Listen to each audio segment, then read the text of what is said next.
How to fix ShadowPlay Instant Replay not working. I'm going to tell you how to fix ShadowPlay Instant Replay not working.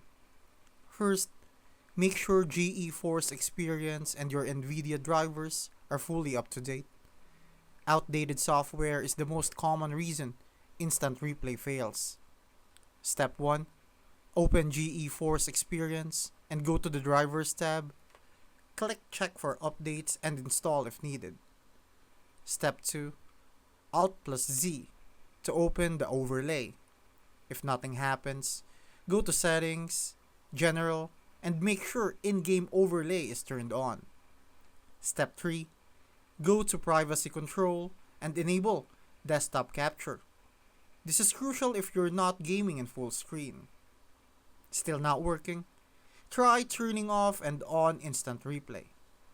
Open the overlay, turn it off, wait a few seconds, and then turn it back on. If all else fails, restart your PC and try recording again. Corrupted cache or background conflicts can also interfere.